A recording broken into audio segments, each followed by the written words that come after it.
Eu ia trazer minha cola, mas eu acabei esquecendo minha cola. Mas vamos ver se eu consigo lembrar. Bom, o contexto aqui do livro de Hebreus. Bom, a gente não sabe, não é informado para nós quem foi o escritor, quem foi o autor do livro de Hebreus. A gente não sabe disso. Alguns falam que é Paulo, outros falam que é Pedro, outros falam que é Apolo. Isso não é relevante para a gente.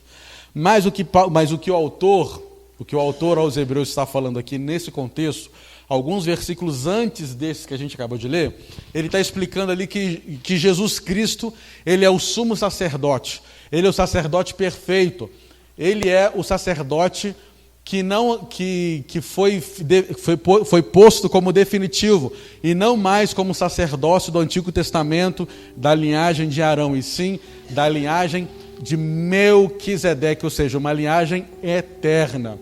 E se a gente for parar para pensar, ele interrompe esse ensino que ele está dando, ele dá uma bronca nos irmãos da igreja lá de Jerusalém. Essa carta foi escrita para os crentes lá de Jerusalém. A igreja, a grande igreja, né? A primeira igreja estabelecida lá em Jerusalém, depois do Pentecostes. Ele fala que... Volta para mim no 11, Priscila, por favor. Não estava programado não, mas tudo bem. Então, no 11, ele fala assim que ele percebe a dificuldade dos irmãos em perceber, em aprender doutrinas um pouco mais difíceis, ou seja, ali, do qual temos que dizer que difícil interpretação, porquanto vos fizestes negligentes para ouvir. Eu, como um bom curioso, gosto de saber das coisas e o significado delas, fui procurar o que significa a palavra negligente, não no português, mas lá no original que foi escrito, quem escreveu o que ele quis dizer. E lá no original essa palavra negligentes quer dizer preguiçoso. Preguiçoso. Ou seja, porquanto vos fizestes preguiçosos ou indolentes para ouvir. Eu fiquei pensando, Jesus, como é que uma pessoa fica preguiçosa para ouvir?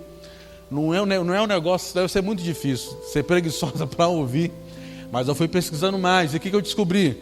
Que os crentes dessa igreja, da igreja de Jerusalém, o que aconteceu com eles?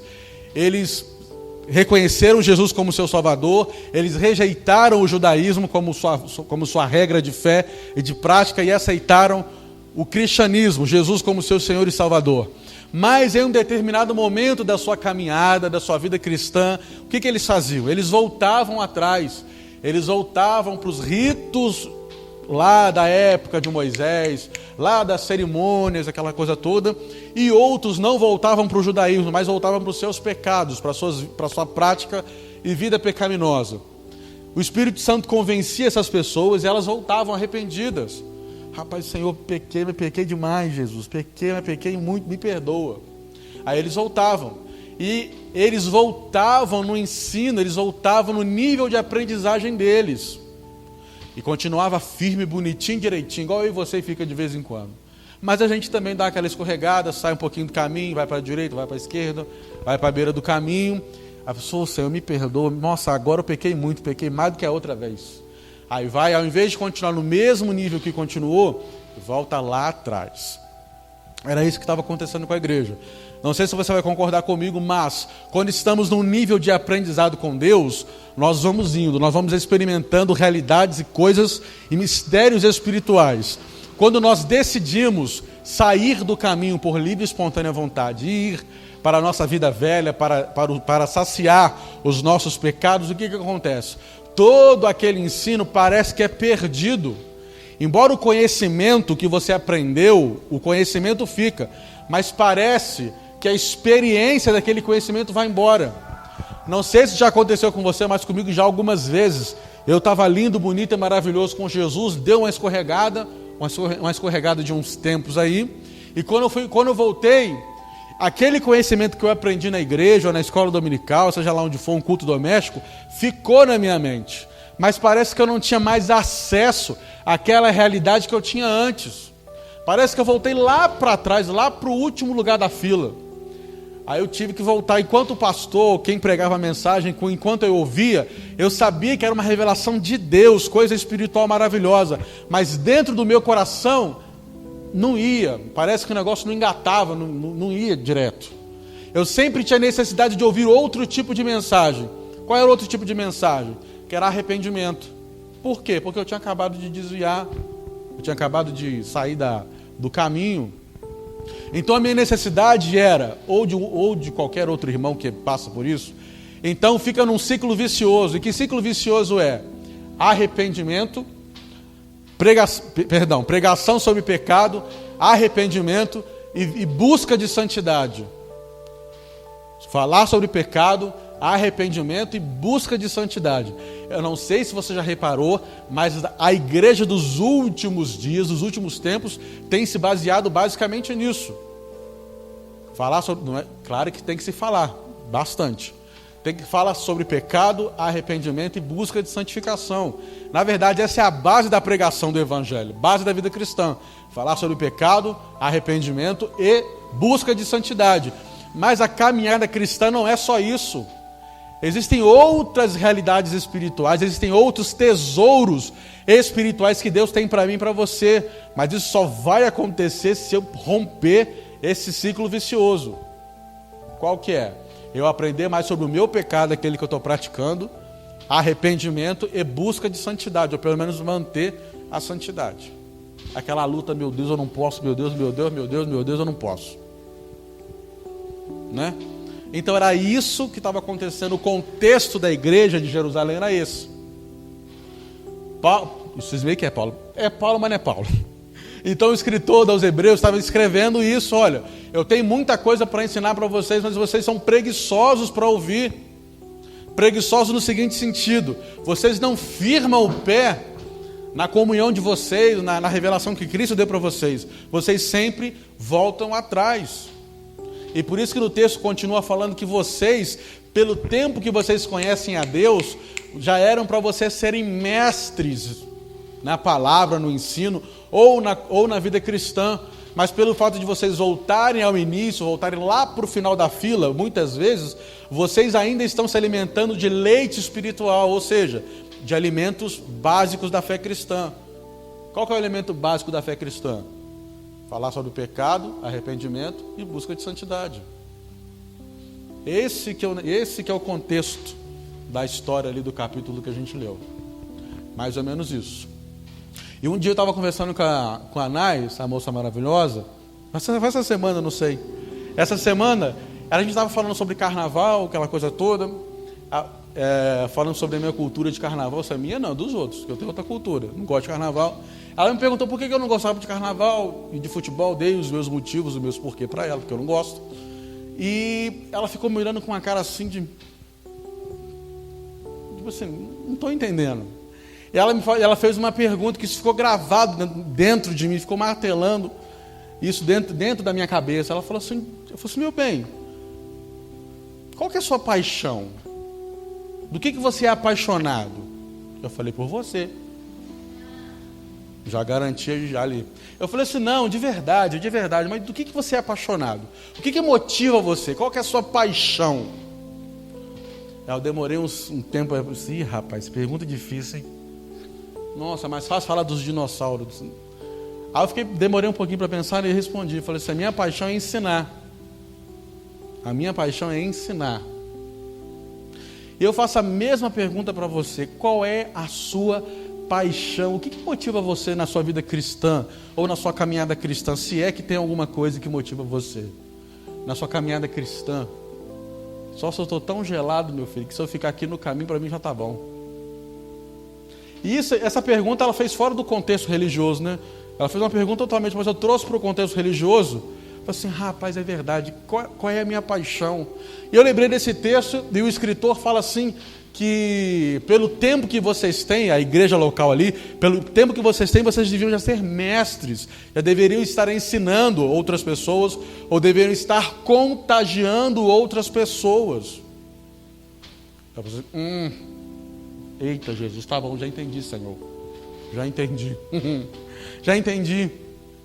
E terça-feira agora foi falado sobre ir além. A Priscila pregou sobre isso, sobre ir além. A Priscila do Ellison falou sobre... Ela deu o exemplo ali da passagem do barco e que tinha 12 homens ali, pescadores experientes, mas todo mundo com medo porque viu uma imagem turva no meio da tempestade. e achando que era um fantasma, Jesus disse: não, sou eu. Sou eu. Ai, meu Deus do céu, meu Deus, é Jesus, meu Deus, é um fantasma. E Pedro teve a coragem, falou assim: Senhor, se for realmente quem você diz que é, faz eu ir até você, deixa eu chegar até você. E foi. O que eu aprendo com isso? Depois desse episódio, são 12 apóstolos, né? 12 apóstolos. Depois desse episódio, 11 pessoas falaram: nossa, eu tive uma experiência tremenda ontem. Nossa, no meio da tempestade, Jesus lá no meio do mar, aquela loucura toda, e teve um que saiu do barco e foi lá até Jesus. 11 falaram isso, mas um chegou e falou assim: não, no meio da tempestade, eu saí do barco, eu pisei na água e fui até o Senhor. Aí que a gente começa a ver por que Pedro falou isso. Aí Pedro do nada, estava chovendo, é Jesus, vou lá, se for ele eu vou lá. Não foi assim. Não foi assim. Jesus teve o cuidado de criar experiências na vida dos apóstolos, para que quando chegasse o tempo oportuno, eles manifestassem a fé que Pedro manifestou. É um erro muito grande, nós, como ensinadores do Evangelho, ou ensinadores do povo de Deus, falar que tudo acontece instantaneamente.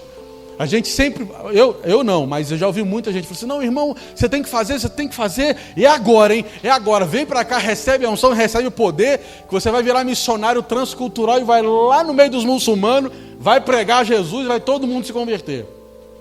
Eu, durante muitos anos, eu ouvi isso, e infelizmente eu aprendi, com alguns traumas da minha vida particular, que não é assim. E que Deus trabalha paulatinamente, criando fundamentos para que eu e você possamos prosseguir na minha vida particular, não religiosa, e na minha vida cristã com Ele. Foi falado terça-feira aqui também sobre a árvore, que Jesus nos compara a árvores. E é verdade, Jesus nos compara. Mas toda árvore, toda planta aguenta a tempestade? Sim ou não? Sim ou não? Não. Tem árvore que aguenta a tempestade. Bambu, por exemplo, mas um tipo de bambu, acho que é um bambu japonês, que pode vir o vento que for, ele enverga até o chão, mas não quebra. Agora tem árvore que você coloca, tem plantinha que você colocar o ventilador na frente, pronto, já quebra. Então, outro erro também que eu aprendi ao longo da minha caminhada cristã é que todo mundo serve para a mesma coisa. Todo mundo vai ser cantor, todo mundo vai ser músico, todo mundo vai ser pregador, e não é assim. E muitas vezes, muitos dos no nosso meio se frustram e falam e pensam assim: ah, eu não sirvo para nada. Eu não sirvo para nada porque fulano faz, fulano, eu quero ser fulano, eu quero ser ciclano, eu não consigo alcançar o que eu acho que eu quero. Isso falta também da identidade, a nossa identidade dentro do corpo de Cristo. A Bíblia fala lá em 1 Coríntios 12, se eu não me engano, o apóstolo Paulo falando da igreja, tipificando a igreja como um corpo humano. Ou seja, existem pessoas que servem para ser boca, existem pessoas que servem para ser o ouvido do corpo, existem pessoas que servem para ser os joelhos do corpo, ou seja, que aguenta toda a pressão do corpo. Tem pessoas que só servem para ser unha. Tem pessoas que só servem para ser cabelo no meio do povo de Deus. É errado? Não, não é errado. Não é menor, não é feio. É o lugar que Deus separou para mim e para você. E é o melhor lugar. Seja ele qual for. É o melhor lugar. Um exemplo muito claro disso que eu quero falar com você, lá no Antigo Testamento, é sobre Moisés. Moisés, para mim, é um clássico exemplo de que Deus vai trabalhando paulatinamente até que Deus faça com que eu e você alcance o nível que Ele quer. Eu sei que você lembra da história, mas não custa nada relembrar, que está lá, Deus tinha anunciado que o povo de Israel viveria 400 anos como escravo lá no Egito. E há uma movimentação estranha que o faraó manda matar todos os meninos hebreus. Por quê? Porque estava crescendo muito o número de meninos, de homens hebreus, e o faraó estava com medo de que esses hebreus, por causa da escravidão, se revoltassem contra ele e se unissem a povos inimigos do Egito. Então o que o faraó manda? Vai lá, manda matar tudo, manda tudo para os crocodilos lá comer. E dito e feito, a guarda real egípcia pega todos os meninos e lança no rio Nilo. Ou morria afogado, ou morria comido por couro.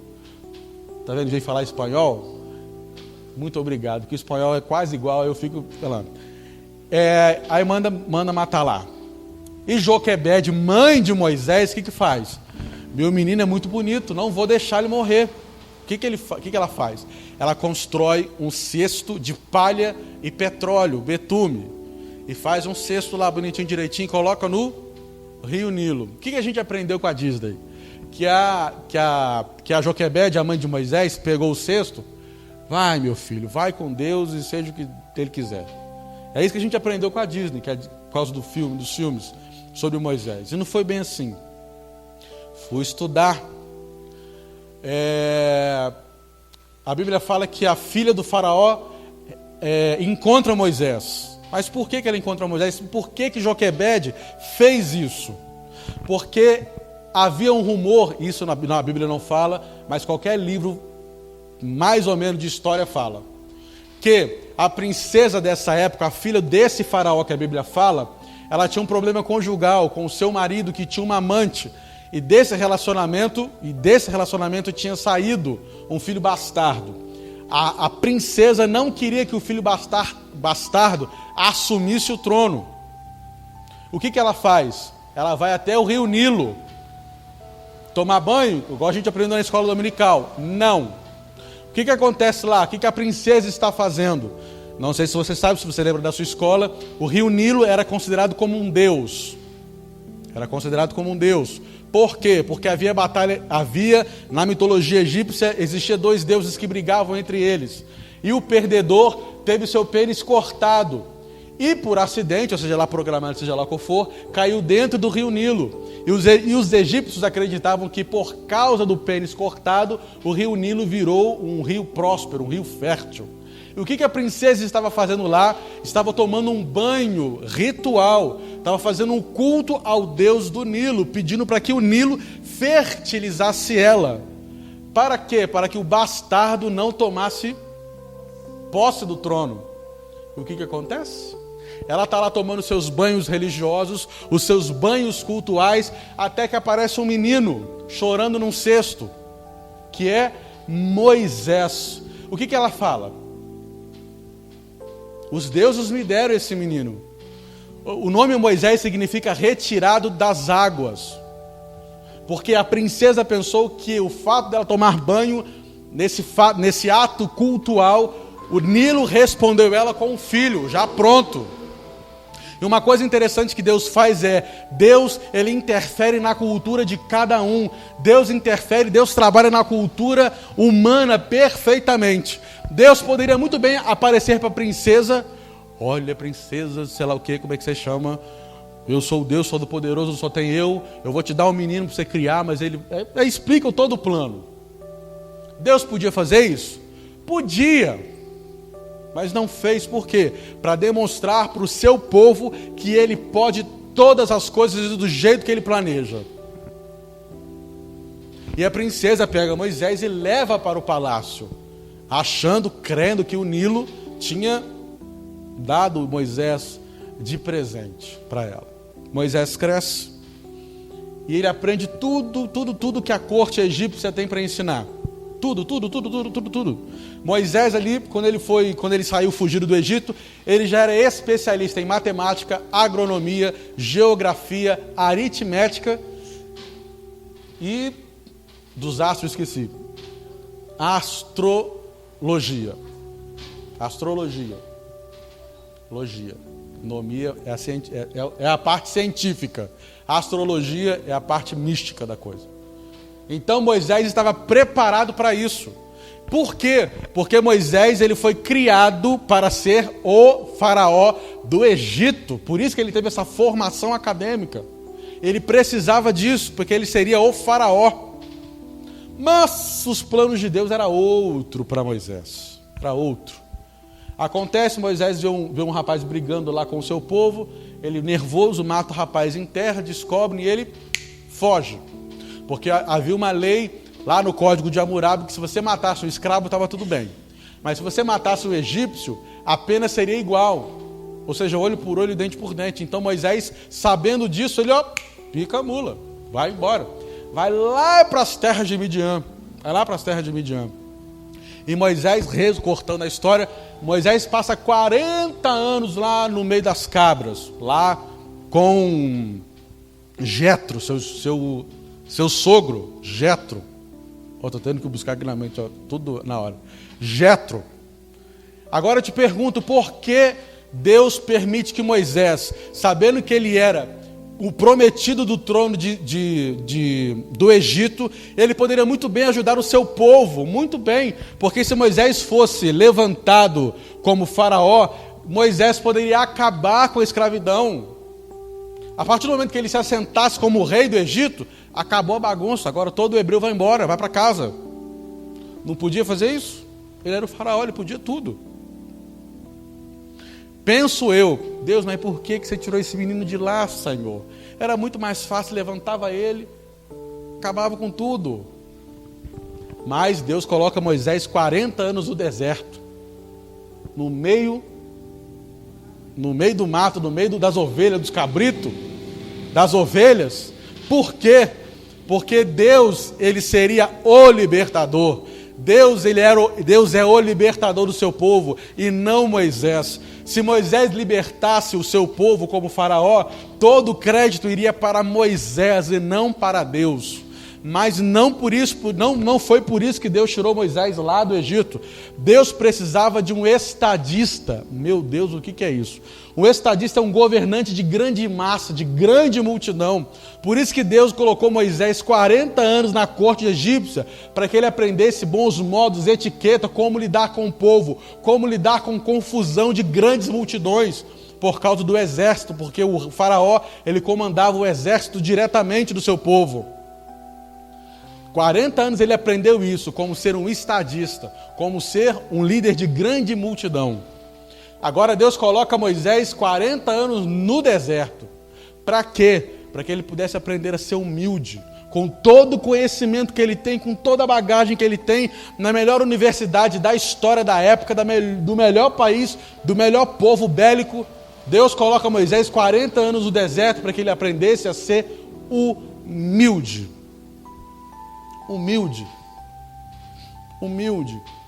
E eu e você fica perguntando, mas Senhor, por que algumas coisas acontecem na minha vida que eu não entendo, Jesus? Por quê? Por que acontece isso? Por que acontece aquilo? Não sei. Mas eu te garanto que isso vai te servir por algum momento da sua vida. Te garanto, eu não sei como nem porquê, mas isso vai te servir em algum momento da sua vida. Em algum momento. Está lá Moisés, bonitinho, direitinho. Está lá 40 anos, até esqueceu. Oh, maravilha, estava lá. De repente acontece a história da sarça, que todo mundo conhece. Que Deus aparece numa sarça, numa moita seca. Está lá, Moisés, Senhor, aquela coisa toda. Moisés, não chega para cá, senão eu vou te matar, miserável. Tira essa sandália do pé, que esse lugar aqui é santo. E está falando. E a gente vê que a lição que Deus ensinou para Moisés sobre humildade é tão grande no diálogo que acontece com eles dois. Por quê? Porque quando Deus fala assim, Moisés, eu ouvi e vi o sofrimento do meu povo. Eu quero que você vá lá. Não vou lá não. Senhor, não vou não, porque eu estou sendo procurado lá no FBI do Egito. Não vou não. Senhor, o senhor não está entendendo, é o maior país, é o maior sistema bélico, é tudo de maior, de melhor, de bom. Senhor, não vou não. Moisés, vai que eu sou contigo, Moisés, vai. Aí Deus consegue quebrar ele um pouquinho. Aí depois tem outra desculpa, Senhor, para mim não dá, porque eu sou gago. Eu tenho dificuldade para falar. Outra coisa que a gente aprendeu errado, que a maioria das pessoas acha que Moisés tinha dificuldade para falar em termos de gagueira. Moisés não era gago. Moisés, o que ele quis dizer com isso? Que ele perdeu a fluência do idioma egípcio. Ou seja, ele esqueceu a língua egípcia. Senhor, como é que eu vou lá libertar o povo, falar com o faraó? Ô, mulher maravilhosa, está vendo? Obrigado, Jesus. Ele perdeu a frequência do idioma egípcio. Senhor, como é que eu vou falar? Não sei nem falar nem nada. Nem the books on the table mais eu sei falar. Aí Deus, Moisés, eu sou contigo, Moisés. Eu sou o que sou. Eu sou o Deus de Abraão, Isaac e Jacó. Aí vai aquela coisa, Moisés vai, não, Senhor, não quero. Moisés fazendo um doce. Aí Deus perde a paciência com Moisés. Moisés, faz o seguinte, põe a mão dentro da roupa aí, põe a mão dentro da blusa. Moisés põe. Quando tira, fica leprosa. Quando põe, fica boa. Moisés, pega esse cajado que você tem na mão aí. Pega esse pedaço de pau que você tem na mão e joga no chão. Quando joga no chão, vira uma serpente. Moisés, agora pega de novo essa serpente aí. Ele vai, pega e milagrosamente se transforma em cajado de novo. Moisés, vai lá que eu estou contigo. Senhor. Ah, tá bom, Moisés, tá bom. Ó, eu vou chamar o seu irmão Arão, que ele está vindo te visitar. Você não quer ir na frente, não? Arão vai no seu lugar. O que eu aprendo com isso? Deus está falando, vai menino, vai menina, vai que eu tenho promessa para você, vai, conquista, sai do barco, toma atitude, toma ousadia. Ah não, Senhor, ah não, eu sou a minhoquinha de Jacó, Jesus. Ah não, olha para mim, ela é minha família, Senhor. Menino, vai lá, meu filho, vai lá, minha filha, toma posse. Eu já declarei, já está tudo certo aqui em cima. Só você chegar, botar a mão e tomar posse que é seu. Ah não, Senhor. Senhor, tu sabes, Jesus, tu sabes. Aí você não quer não? Aparece outro. Te garanto, a Bíblia não fala, mas te garanto que Deus apareceu para Arão, Arão, tem uma missão para você, você aceita? Agora. Você pode até não querer, mas tenha certeza que alguém quer. Tem alguém que quer. Se você não quer, Deus não vai te forçar nada. Mas te garanto que tem alguém que quer o que você está dispensando. Te garanto, com certeza absoluta. Te garanto. Aí Arão chega. E outro milagre maravilhoso. Arão nunca tinha ido nas terras onde Moisés estava. Nunca tinha ido. Nunca foi. Sempre ficou no Egito. Sempre ficou. E como é que, sem sistema de direção, de navegação, de GPS, de satélite, como é que Arão encontra Moisés no meio do nada, no meio do deserto? É só Deus. É só Deus. Só Deus. Só Deus. E acontece, aí todo mundo vai. Os irmãos, os veinhos, vai. Porque a gente acha que Moisés e Arão era novo, era garoto. Moisés tinha 80 e Arão tinha 83, eu acho. Se eu não me engano. Imagine dois veinhos, mais de 4.000 anos atrás. Vamos embora, vamos libertar o povo. Deus falando com a gente, vamos embora. Aleluia, glória a Deus, aleluia. E era velho de 5.000 anos atrás. Não era esses velhos fortes, bonitos que aí não.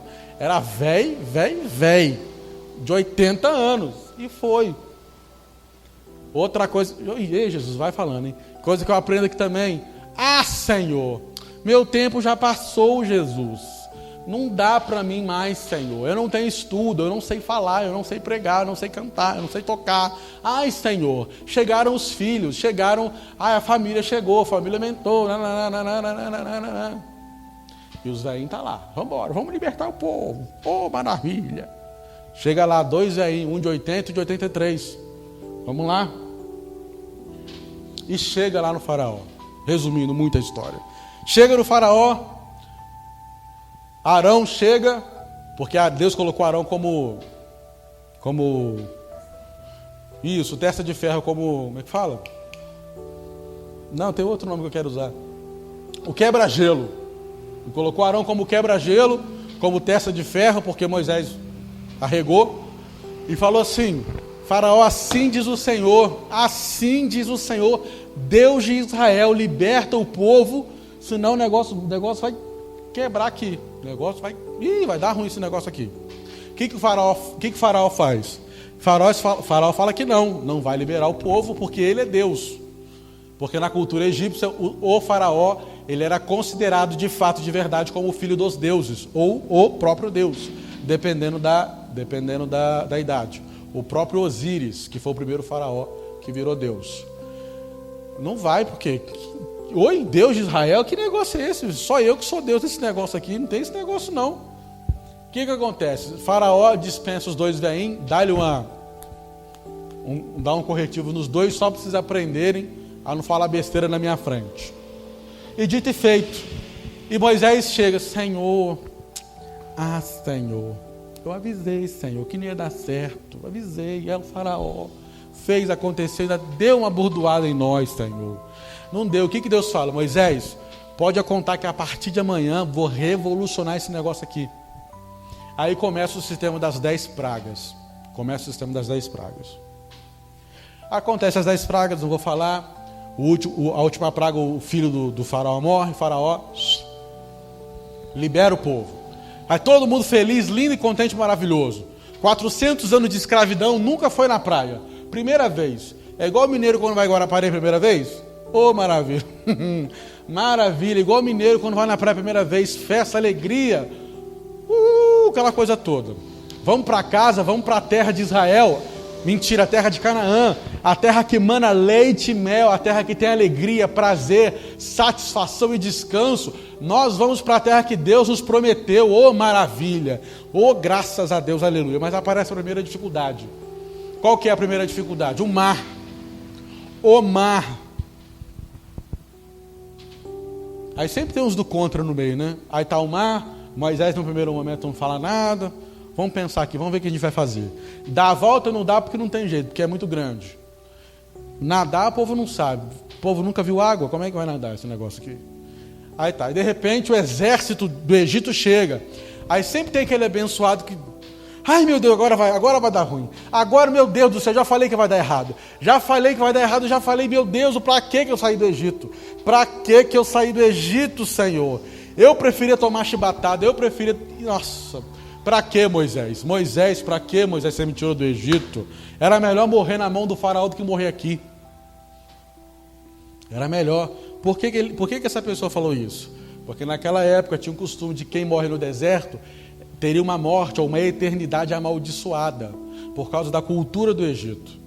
Porque se o egípcio, se a pessoa que não morresse identificada, ela ficaria presa no lugar que ela morreu.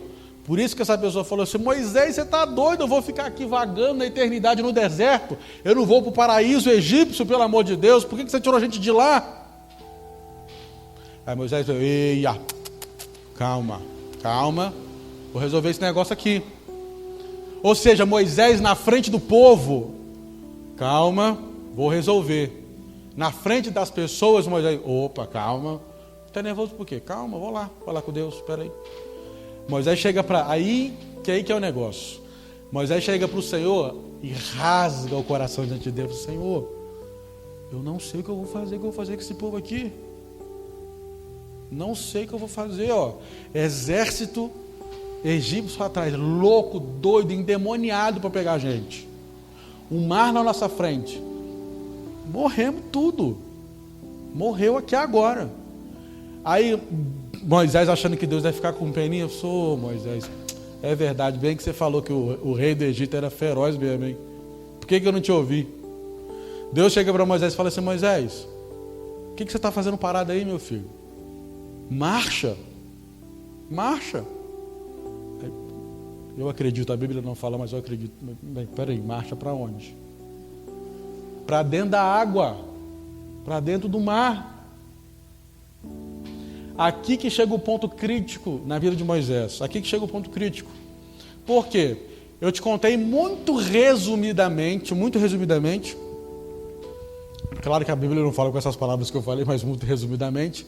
A construção que Deus foi fazendo na vida e no caráter de Moisés. Deus não chegou para Moisés, arruma tuas trouxas, amanhã tu vai lá no Egito libertar o meu povo. Deus foi paulatinamente dando pequenas experiências para Moisés, para quê? Para que a próxima ele não voltasse atrás, para que ele fosse conhecendo a Deus como Deus é. Primeiro Deus apareceu numa sarça, foi um impacto muito grande. Moisés, calma, e foi indo bonitinho, até que chegou num ponto tal que Moisés estava seguro, claro que com medo, como foi falado aqui, com medo, mas seguro de que Deus ia fazer, porque alguns meses atrás, Deus tinha realizado 10 pragas que devastou totalmente o Egito. Totalmente, o período das 10 pragas foram 12 meses. 12 meses. Então, no último ano, Moisés viu Deus arregaçando o Egito, literalmente, destruindo o Egito totalmente. Então, quando chegou naquele momento, Moisés pensou, fazendo um parênteses aqui, a pastora falou sobre o medo. O que é o medo? O que é o medo?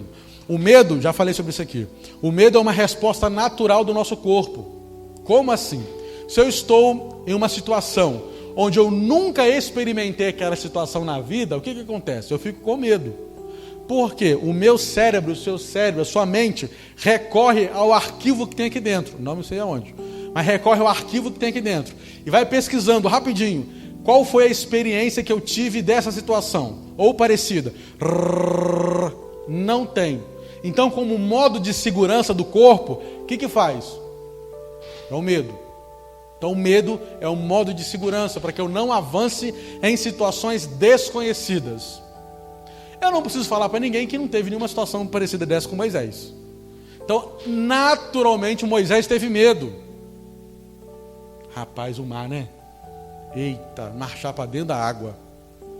Se Deus falou, está falado. Se Deus falou, está falado. E passa-se um tempo, não é igual o desenho, que o desenho mostra, né, que Moisés pegou o cajado e abriu sozinho. A Bíblia fala que ficou soprando um vento durante toda a noite, e de manhã o caminho estava aberto. Não foi igual o desenho da Disney, que pega lá e... Se fosse também, ia ser muito bom, mas não foi assim. E enquanto isso, enquanto o vento estava soprando sobre a água, abrindo o caminho, Deus estava contendo o exército de Faraó com uma coluna de fogo. Ou seja, enquanto o exército estava tentando passar pela abertura, Deus, em forma de coluna de fogo, estava seguindo o exército e impedindo que eles ultrapassassem e chegassem até o povo. O que eu aprendo com isso? Para nós, para mim, para você que somos seres humanos, dotados de limitação, acabou. Acabou, vou ter que fechar, vou ter que decretar falência, não vai dar certo, não vai dar certo. A minha família está destruída, meu filho não tem jeito, acabou, não tem jeito mais. Se eu vou na minha frente, é o mar, atrás, exército, no meio, povo tudo chorando, tudo desesperado, sempre tem uns abençoados. Eu falei, Moisés, para a gente sair do Egito. Acabou.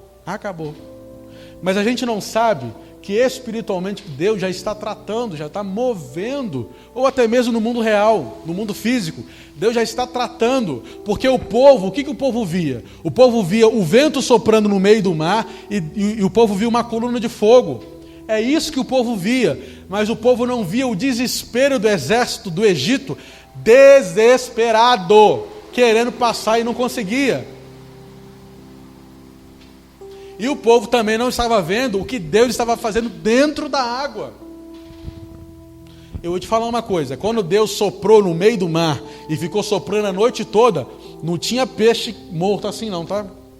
Os peixes foram tudo junto com a água. Então, aparentemente, tudo pode estar dando errado, tudo, agora acabou, agora não tem jeito, agora já era. Mas Deus está agindo. Mas sabe qual é o nosso problema? Nosso problema é que a gente já aprendeu a reclamar. Esse é o nosso problema. Nós aprendemos a reclamar. Assim como o povo de Israel reclamava muito. Ai, Moisés, está calor. Ai, Moisés, está frio. Ai, Moisés, não tem água. Ai, Moisés, não tem um pão com carne. Ai, Moisés, não tem isso, não tem aquilo. A Bíblia fala que por causa da reclamação do povo, uma viagem que duraria aproximadamente 2 semanas, 4 no máximo, demorou 40 anos. Por quê? Porque o povo reclamou. E Deus perdeu a paciência e fez o povo rodear o caminho do deserto. O que eu aprendo com isso também? A minha reclamação, as minhas palavras podem contribuir para o atraso do meu sucesso. Seja ele físico, financeiro, emocional e ou espiritual. Porque você sabe que as suas palavras e as minhas palavras têm poder. Tem poder. Há um tempo atrás, eu vi uma pesquisa sobre música, sobre o poder da música sobre as pessoas e sobre as plantas. Parece um negócio idiota, realmente eu sei que parece, mas é um negócio interessante. Os cientistas pegaram uma mesma planta e colocaram em um ambiente com uma música clássica, música bonita, música alegre, aquela coisa toda. Colocaram lá e colocaram a mesma planta, a mesma espécie de planta em um lugar.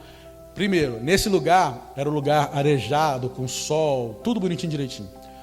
E colocaram o mesmo tipo de planta no outro vaso, num lugar escuro, escuro, no caso, sem luz ou com pouca luz, e com música de heavy metal.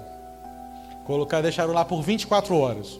O resultado é que a planta que estava no lugar com a música clássica, ela floresceu até muito mais antes do tempo. Ela amadureceu antes do tempo. Em comparação com o lugar onde estava a música heavy metal, rock, a planta secou. A planta secou. Para ficar mais fácil para você entender ainda, tem algumas músicas que dão uma levantada na gente, dão uma animada, dá aquela coisa, agora eu vou, hein? Agora eu vou. Mas também tem tipo de música que deixa a gente assim, meu Deus, eu vou me matar, me segura, eu vou me jogar debaixo do carro. Me segura, Senhor, que agora eu vou me jogar debaixo do carro, agora não tem mais jeito na minha vida. Não tem mais. Essa é a influência das palavras na minha vida e na sua. Eu não sei qual é a realidade da sua casa, eu não sei qual é a sua realidade como família, eu não sei. Mas, que tal a gente trocar a fonte das nossas palavras? Trocar. Literalmente trocar mesmo. Trocar literalmente. Né? Oh, Jesus, não posso falar isso não. Então Moisés estava lá no meio daquela confusão. Ele ele tinha duas escolhas: ou desistir, pronto, Senhor, pronto, ou confiar em Deus. Moisés recorreu tudo que Deus fez na vida dele até aquele momento. Não, mas Deus pode, Deus é fera mesmo. Se Deus falou, eu vou. E dito e feito, Moisés colocou o cajado na água, soprou o vento durante a noite e o povo passou. Seco. O faraó e o exército chegam no meio da água, fecha, morre todo mundo. Mas por que Moisés fez isso? Porque ele era mais crente do que eu, porque ele acreditava mais em Deus do que eu, em você, porque ele era especial, porque Deus escolheu Moisés assim. O que eu aprendo com isso é que Deus tem um chamado específico para cada um. Deus chamou Moisés para que Moisés fosse lá dar a cara para o faraó, apanhar, tomar dura. Então, Deus levantou Moisés para isso, e Arão também. Deus me levantou para uma coisa específica. Deus levantou você para uma coisa específica. Eu não sei o que é, mas você sabe. Você sabe. Se você pode até ter esquecido, mas se você esqueceu, que o Espírito Santo te lembre nessa noite. Qual é o seu chamado? Para o que você foi chamado? Qual é a sua paixão? Qual é a sua paixão? A sua paixão pode não ser ir na rua gritar igual um doido, Jesus está voltando. Não. A sua paixão pode ser fazer uma coisa tão simples, pode ser costurar. Pode ser isso, costurar. Pode fazer comida, arrumar a casa, receber bem as pessoas. Essa pode ser sua paixão. Você já reparou que existem pessoas que recebem a gente com um sorriso tão gostoso? Que a gente vai falar com algumas pessoas e recebe com um sorriso tão bom. Eu disse, gente, eu vou levar essa pessoa para minha casa. Por quê? Qual que é o dom dela? Qual que é a paixão dela? É receber pessoas. É abraçar. É receber. Pode não ser nada. A gente aprendeu no meio gospel, não, que o crente de verdade, que o ungido do Senhor, Eita, vai fazer igual Josué, orar e cair fogo do céu. Nem sempre, nem sempre. A Bíblia fala no livro de Atos que existia uma mulher que chamava Dorcas. Dorcas. Se eu não me engano, está lá em Atos 14, alguma coisa assim. Dorcas. E Dorcas era uma mulher viúva. E Dorcas, ela fazia roupa para as pessoas que precisavam. Dorcas fazia roupas para mulheres viúvas e crianças desamparadas. E Dorcas tinha uma enfermidade, tinha uma doença e ela morre. Está lá no livro de Atos. Depois eu procuro, também não sou obrigado a falar tudo. Estava lá, morreu. E a cidade que ela morava, a cidade eu não vou lembrar agora. E a cidade onde ela morava era uma cidade portuária, tinha um porto ali. E as pessoas, os vizinhos, choravam desesperadamente por causa da morte de Dorcas. Dorcas não foi missionária, Dorcas não foi pregadora, Dorcas não foi dona de banco, Dorcas não tinha loja de açaí, não tinha. Dorcas era uma mulher viúva, com a sua idade já um pouco avançada, que fazia roupas com as suas próprias mãos para mulheres desamparadas, viúvas e seus filhos. E quando ela morreu, a cidade inteira chorava desesperadamente por ela. Até que uma das pessoas que era amigo de Dorcas ficou sabendo que o apóstolo Pedro estava passando pela cidade. Estava passando pela cidade. E Pedro, pelo amor do Senhor, você tem que chegar lá na casa de Dorcas. O que tem Dorcas? O que aconteceu com ela? Morreu. Morreu. Se fosse eu, rapaz, sério mesmo? Morreu de quê? Não sei, morreu de enfermidade. Poxa, tão nova, tadinha, morreu, né? Pedro não. Pedro chegou e morreu, mas morreu de quê? Tinha uma doença lá, uma doença de velho lá que ela tinha. Aí o que o rapaz chegou para ele e falou assim: vamos lá na casa dela para que ela ressuscite. Pedro foi, vamos embora. Se fosse os crentes, alguns, não vou falar todos, alguns crentes de hoje, irmão, que é isso? Eu preciso de uma consagração de 40 dias e 40 noites. Eu não posso. Eu preciso ser revestido do poder de Deus, aleluia. Não, eu estou despreparado, eu não posso. Eu estou despreparado. Pedro chegou, meu filho, vamos embora agora. É agora. Por quê? Você já conhece a história do Pedro, que ele tinha uma experiência larga com Deus. Larga. Chegou lá, vamos embora. Pedro entrou na casa, tinha aquela senhorinha chorando, né? Oh, meu Deus! Ai, meu Deus, é Dorcas! Pedro chegou, vamos embora, sai todo mundo, vamos embora, que eu preciso de silêncio, vamos embora. Pedro fechou a porta, botou a mão na cabeça da Dorcas, levanta em nome de Jesus. Ela levantou. Agora, sempre tem aquelas perguntas cruéis, né? E eu te faço uma, eu te fecho a Bíblia, senão o pastor me tira daqui. Te faço uma pergunta, hoje, se você morresse hoje, ou amanhã, enfim, se você morresse, será que alguém, uma pessoa, pediria para um homem de Deus ressuscitar você? Pensa e não me responde. Porque por você ser tão maravilhoso na obra e no seu chamado, na sua paixão, será que existiriam pessoas para mim e para você que pediria um homem de Deus, por favor, ele ou ela nos faz falta. Ore para que ela ressuscite. Pensa aí. Então, Moisés foi o que foi, não é porque ele era fantástico, lindo e maravilhoso. Não. É porque Deus escolheu ele para um propósito. E Moisés falou: Senhor, eu vou. Moisés não falou, vou agora, de cabeça, não. Moisés, Senhor, não vou. Eu tenho problema lá com o FBI do Egito, só sabe que eu matei uma pessoa, minha ficha está suja. Deus chegou assim: meu filho, comigo sua ficha está limpa. Chega lá que nós vamos abalar o negócio junto. E dito e feito, Moisés, com as suas dificuldades, com a sua humanidade, chegou lá, né? Tropeçando aqui, tropeçando ali, mas foi igual eu e você, não tem nada de especial, nada, eu e você. A única diferença é que Moisés falou sim, e no meio da dificuldade Moisés não voltou, Moisés não pulou fora do barco. Moisés: Senhor, tá difícil, hein? Mas se o Senhor falou que está comigo, independente de qualquer coisa. Quer crescer na sua vida com Deus? e deixar essa realidade medíocre que você sustenta na sua vida. Eu não sei quanto tempo você tem de convertido ou de crente, não sei. Mas você já reparou que a sua vida cristã, sua vida com Deus, é a mesma de muitos e muitos e muitos anos. Muitos e muitos anos. Vou até fechar o olho para não constranger ninguém. Mas você até conta milagre, você até conta que Deus agiu, que Deus fez, que Deus operou na sua vida.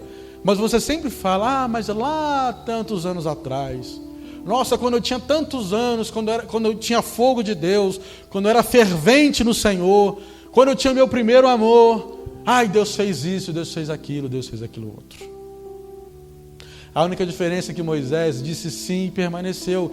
E por causa dessa permanência, Cristo, Deus e o Espírito Santo foi dando experiências de acordo com a realidade espiritual de Moisés. Você pode ficar tranquilo que Deus não vai colocar um mar na sua frente se você não tem disposição espiritual ou experiência para isso. Você pode ficar tranquilo. Deus vai te dar a prova, a dificuldade de acordo com o seu nível.